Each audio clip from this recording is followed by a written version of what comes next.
How secure is the internet?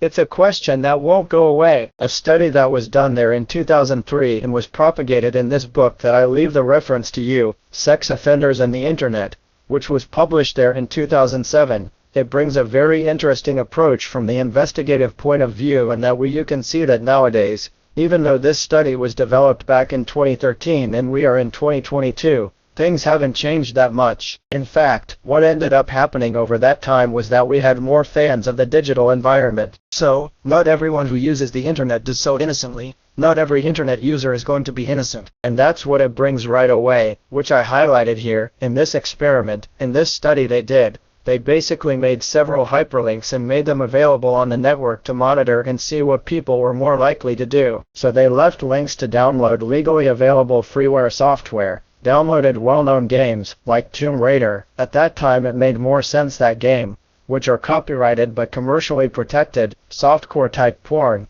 hardcore type porn, and get passwords that would give them access to pornography sites illegally. And what they basically concluded is that even when people are engaged in a perfectly legal activity, like searching the internet, many users can be diverted into illicit activities. So, that means they ended up being inserted, ended up providing this content, and the person couldn't really control himself and ended up deviating his behavior. On the internet, the opportunity to commit a crime is never more than 3 or 4 clicks away. So, the 2003 study, even though it was developed, today we know that this is more or less how it happens. And what is the content that is most often shared on the internet and which we should be more careful about? Both from the point of view of protection so that we can help people who may not have such a well-elaborated digital education, but also from an investigative point of view, from the point of view of searching for elements or contents that favor our work as researchers. So, the predominant content we have today are photos and videos of children on social networks. And these photos and videos, as harmless as they seem in most cases, a father or mother who publishes a photo of their son,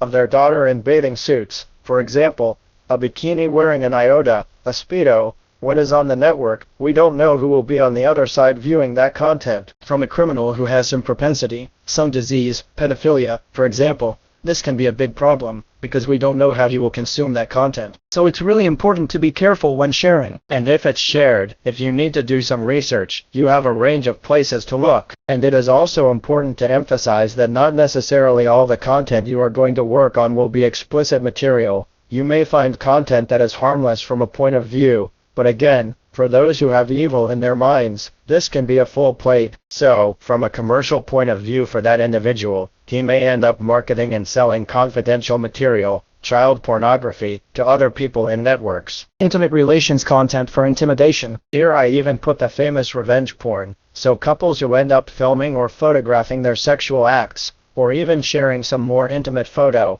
some nudity content with their spouse, at a certain point, in a relationship ending, it can happen.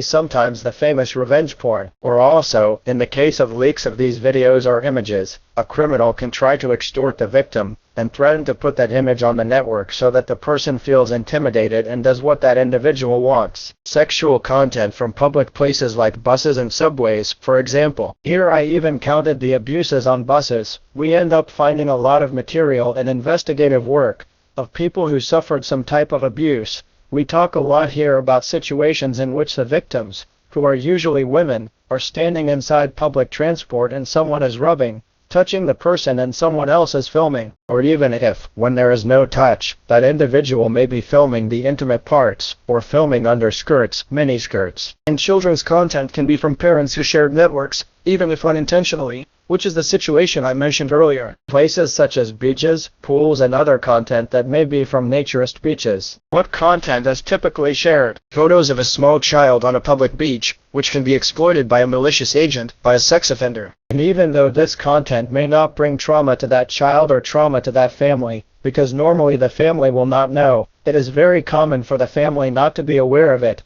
because obviously it was the family that shared it, it was all right with her. And if we have a criminal, if we have a pedophile, someone sick who takes those photos, takes that content, shares it, sells it, it may be that the victims never find out about it, because they don't necessarily go after that content. Or if they find out about it, it may be after a long time. What is important for us to observe is that the circulation of these photographs not only violates the privacy and safety of the child and the family, but transforms an innocent situation into a sinister and disturbing situation, in which the child is used for the satisfaction of sexual pedophiles. Despite this, trauma may not be caused to the child or family, as they are unaware of the offender's actions, and the photos were not of a child being abused. So that content that was shared by the family itself was not an abuse. It was probably a happy moment or something very close to that. But it is very important to be careful for prevention work or for investigative work. Here we begin to see what the basic pattern of these offenders is. That's more or less where they start to plant their seed.